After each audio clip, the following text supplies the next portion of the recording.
Hello everyone, welcome करता हूं मैं भारत पंचाल अगेन आप सबका हमारी नई वीडियो में भारत केमिस्ट्री क्लासेस के यूट्यूब चैनल पर। कैसे हो सब? होप कि सभी बहुत बढ़िया हो एंड बहुत अच्छे से चल रही है सभी की लाइफ पढ़ाई। तो क्लास 12 सरफेस केमिस्ट्री कोलोइड्स पढ़ रहे हैं हम लोग एंड आज हम लोग पढ़ेंगे प्योरिफिकेशन ऑफ कोलोइड्स के बारे में। एंड दो प्रोसेस हैं, डायलिसिस एंड इलेक्ट्रोडायलिसिस। डायलिसिस का जो टॉपिक आया हुआ है 2009 में, 2015 में, 2011 में, इससे रिलेटेड क्वेश्चन बनते हैं। स्टेट बोर्ड में भी क्वेश्चन बनते ही हैं। बहुत इंपॉर्टेंट टॉपिक है और बहुत आसान सा टॉपिक है। तो स्टार्ट करते हैं। बस वीडियो को स्टार्ट करने से पहले एक इन्फॉर्मेशन जो मैं डेली दे रहा हूँ कि आप सब मुझे अनअकैडमी पर भी फॉलो कर लो। सभी लेक्चर हैं, सीरियल वाइज हैं, एनसीईआरटी सोल्ड है, प्रीवियस 10 ईयर्स ओल्ड है और वो फ्री ऑफ कॉस्ट है। नोट्स भी फ्री में डाउनलोड कर सकते हो। लिंक मैं डिस्क्रिप्शन में डाल दूंगा हर चैप्टर का, वहां से आप लोग देख लोगे। तो देखिए, डायलाइसिस क्या होता है या डायलिसिस क्या होता है। डायलिसिस एक प्रोसेस है जो कि यूज की जाती है कोलोइड्स को अलग करने के लिए। किससे? क्रिस्टलोइड से। कोलोइड्स को अलग करने के लिए किससे? क्रिस्टलोइड से। अभी कोलोइड्स क्या होते हैं हमें पता है, जिनके पार्टिकल का साइज 1 नैनोमीटर से 1000 नैनोमीटर तक होता है। क्रिस्टलोइड क्या होते हैं? जैसे नमक है, पानी में घुल जाते हैं तो इनके पार्टिकल का साइज 1 नैनोमीटर से भी छोटा हो जाता है।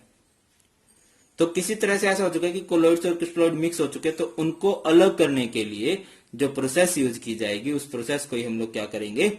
उस प्रोसेस को हम लोग डायलिसिस बोलेंगे। सेपरेशन ऑफ कोलोइड्स की जो प्रोसेस होती है, होता क्या है इस प्रोसेस के अंदर कि हम एक मेम्ब्रेन लेते हैं, एक झिल्ली लेते हैं, एक कह लीजिए एक छलनी से लेते हैं, जिसमें पार्टिकल का जो पोर्स का जो साइज है, जिसके जो छेद हैं वो 1 नैनोमीटर से छोटे हैं, और उसमें हम वो मिक्सचर डालेंगे जिसमें कि कोलोइड्स और क्रिस्टलोइड मिक्स हो चुके हैं। फिर इस मिक्सचर को हम बहते हुए पानी में टांग देंगे, पोर्टली सी को। तो क्या होगा कि जो क्रिस्टलाइड होंगे वो क्या होगा? वो पानी में घुलेंगे। पानी में घुलेंगे तो उनका पार्टिकल का साइज 1 नैनोमीटर से भी छोटा हो जाएगा। 1 नैनोमीटर से छोटा हो जाएगा तो वो इसमें से बह के बाहर आ जाएंगे। वाटर एंड क्रिस्टलोइड क्या हो चुके हैं? बाहर आ चुके हैं। तो और इसमें पोटली में क्या रह जाएगा? इस पोटली में क्या रह जाएगा भाई?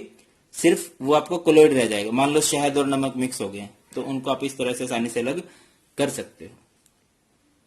तो फिर सर ये इलेक्ट्रोडायलिसिस क्या है, या पहले डायलिसिस का प्रिंसिपल क्या है? प्रिंसिपल भी बड़ा इंपॉर्टेंट रहता है। ये एक प्रिंसिपल पर काम करता है कि that colloidal particle can not pass through a parchment membrane. जो कोलोइडल पार्टिकल्स होते हैं वो मेम्ब्रेन में से पास नहीं हो सकते, क्योंकि मेम्ब्रेन का साइज 1 नैनोमीटर से, उसके पोर्स का साइज, उसके छेद का साइज 1 नैनोमीटर से छोटा है, और कोलोइड्स का साइज 1 नैनोमीटर से लेके 1000 नैनोमीटर तक होता है, तो वो उसमें से पास नहीं हो सकते। जबकि जो आयंस है, इलेक्ट्रोलाइट के जो आयन है वो पास हो जाएंगे, क्योंकि उनका पार्टिकल साइज 1 नैनोमीटर से छोटा होता है।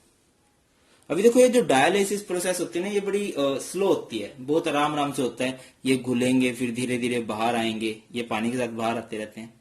अगर इस प्रोसेस को हमने फास्ट करना है, स्पीडली करना है, तो इलेक्ट्रिक फील्ड में कर दो इस प्रोसेस को। इस प्रोसेस को बोला जाएगा इलेक्ट्रोडायलिसिस। क्या बोलते हैं? इलेक्ट्रोडायलिसिस।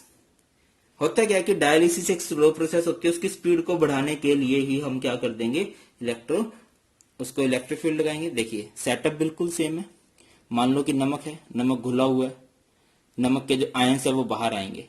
बट अगर मैं यहाँ पे इलेक्ट्रिक फील्ड लगा दूं तो उन्हें बाहर बहुत अट्रैक्शन फील हो रही है, बहुत जल्दी बाहर आएंगे। बट जो कोलोइड्स है वो तो इसमें से पास ही नहीं होंगे, वो तो इस मेम्ब्रेन के अंदर ही रुक जाएंगे, और इस तरह से अलग किया जा सकता है।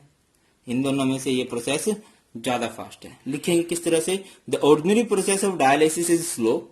To increase the speed of purification of dialysis it is carried out by applying electric field.